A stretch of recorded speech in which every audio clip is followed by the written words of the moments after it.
नमस्कार, मैं हूं अक्षय और आप सभी का स्वागत है सेब राइट्स पर। आज मैं लखनऊ विश्वविद्यालय में खड़ा हूं।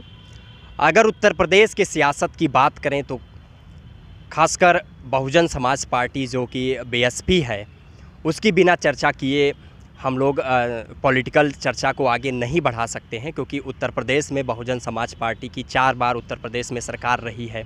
लेकिन क्या कारण है जिस पार्टी की पूर्ण बहुमत की सरकार बनी और गठबंधन से भी सरकार 4 बार बीएसपी की उत्तर प्रदेश में बनी, लेकिन वर्तमान में देखने को ये मिल रहा है, क्योंकि राष्ट्रीय पार्टी बहुजन समाज पार्टी है, उत्तर प्रदेश में जहां पर 4 बार सरकार बना चुकी, वहां पर एकदम से ये माना जा रहा है कि वर्तमान में केवल एक विधायक हैं और यहां पर बहुजन समाज पार्टी लगातार देखने को मिल रहा है कि कमज़ोर होती जा रही है।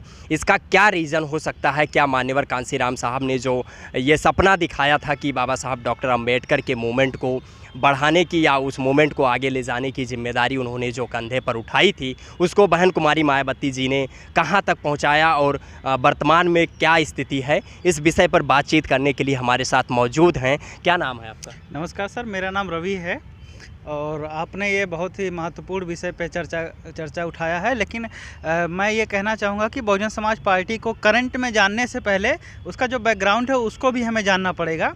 देखिए, बहुजन समाज पार्टी एक बहुत बड़े शासक वर्ग से लड़ने के लिए एक विचारधारा के तहत तैयार की गई। मान्यवर कांशीराम साहब ने पहले DS4 बनाया, दलित शोषित संघर्ष समिति।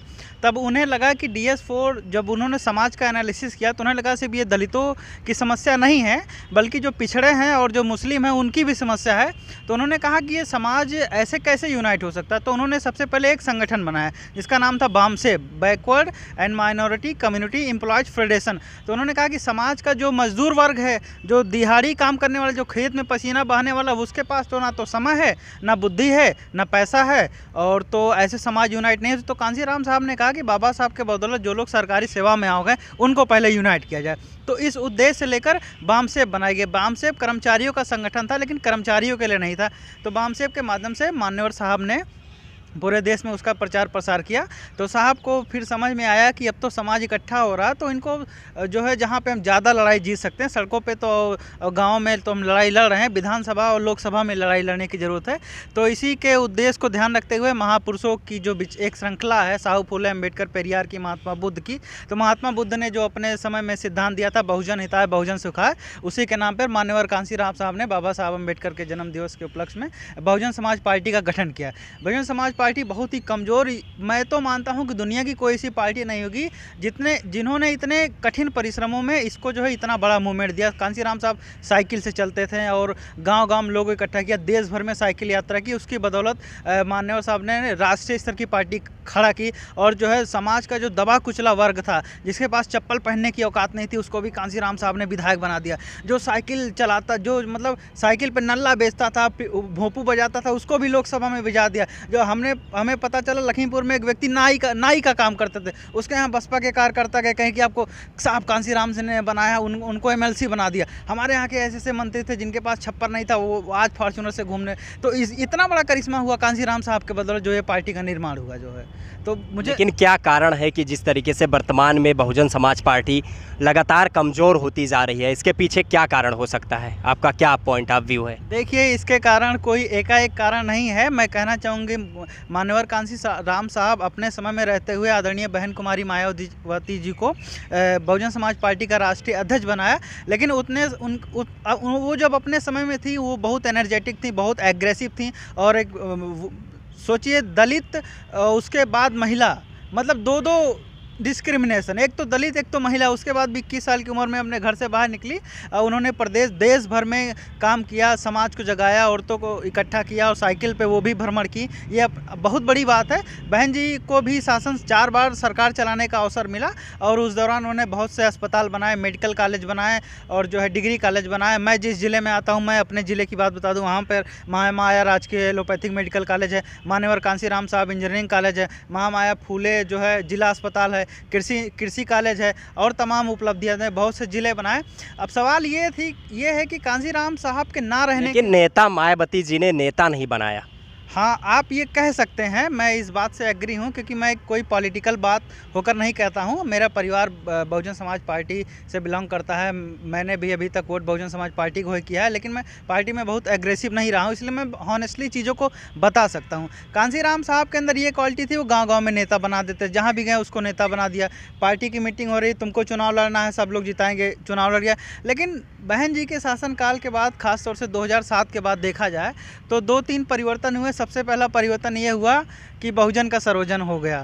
तो बाबा साहब कहते थे कि व्यक्ति को ख़त्म करना है। आप बड़ी बात कह रहे हैं कि बाबा साहब डॉक्टर अंबेडकर का जो मूवमेंट था, वो मान्यवर कांसीराम साहब उसको आगे बढ़ा रहे थे, लेकिन मायावती जी ने उसको विराम चिन्ह लगाने का कार्य किया है, आप कहना चाह रहे हैं? नहीं, मैं ये नहीं, मेरा कहने का उद्देश्य ये नहीं, मैं विराम चिन्ह नहीं लगाना है। ये बात तो दुनिया के सामने है, सबके सामने है।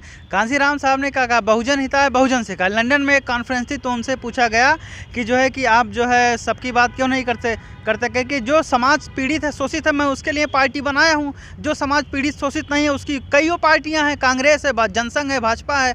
तो कांसीराम साहब ने SC ST OBC माइनॉरिटी के लिए पार्टी बनाई।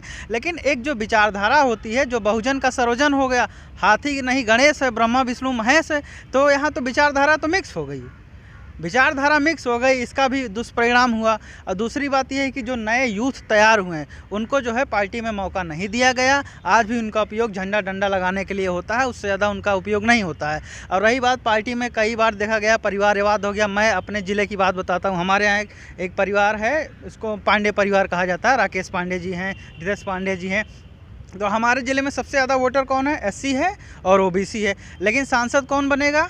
राकेश पांडे बनेंगे, नहीं तो रितेश पांडे बनेंगे, नहीं तो हरिओम पांडे बनेंगे। 2024 का लोकसभा चुनाव है, उसके लिए बहुजन समाज पार्टी की क्या रणनीति है? क्या मायावती जी प्रधानमंत्री हो सकती हैं? क्या पॉइंट आपकी?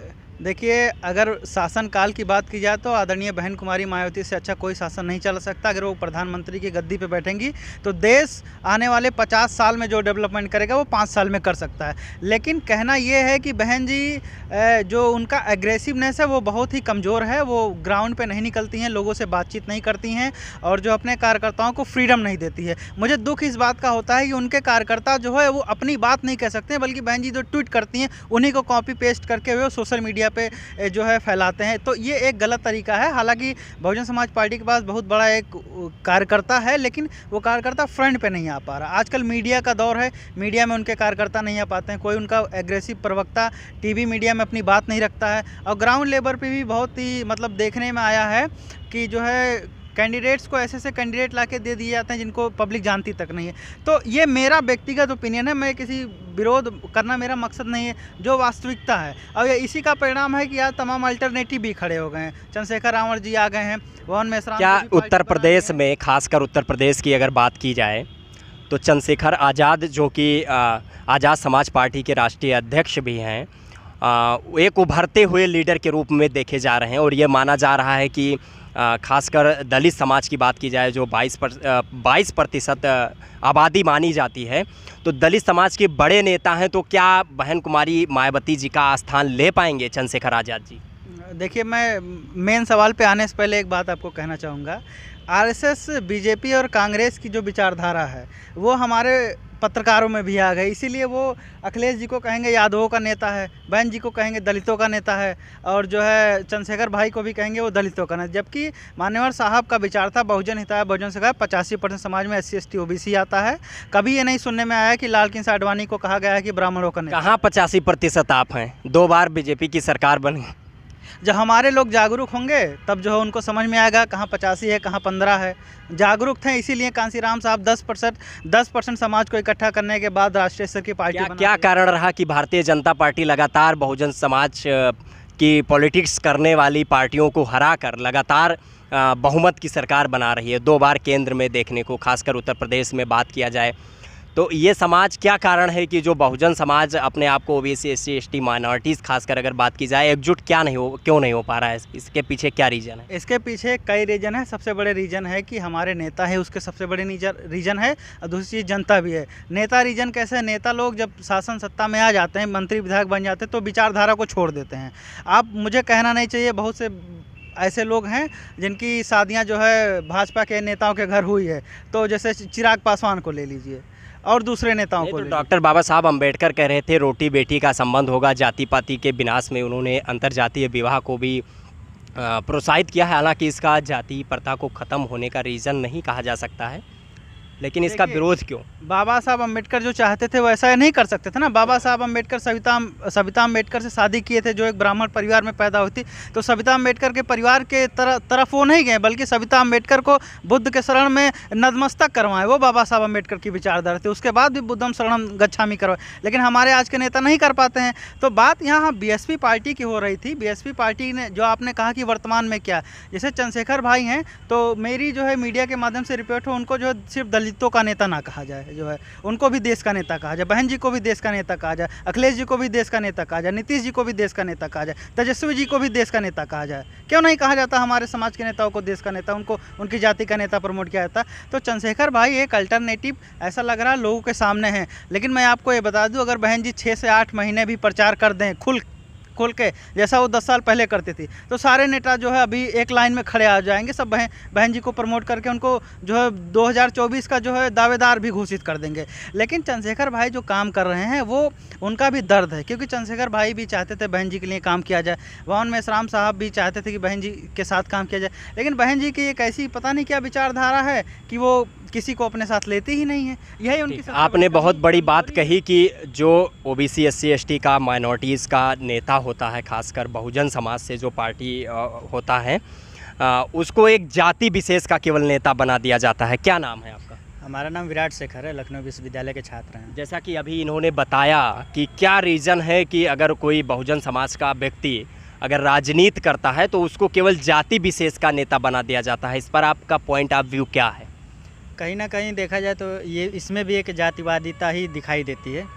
दूसरे लोग नहीं चाहते हैं कि ये प्रमोट हो जाएं, क्योंकि अगर कोई अच्छा काम कर रहा है, कोई अच्छा कार्य कर रहा है, तो उसको अगर पीछे करना है तो सबसे पहले उसकी जाति ढूंढ लीजिए कि हाँ ये इस जाति का है।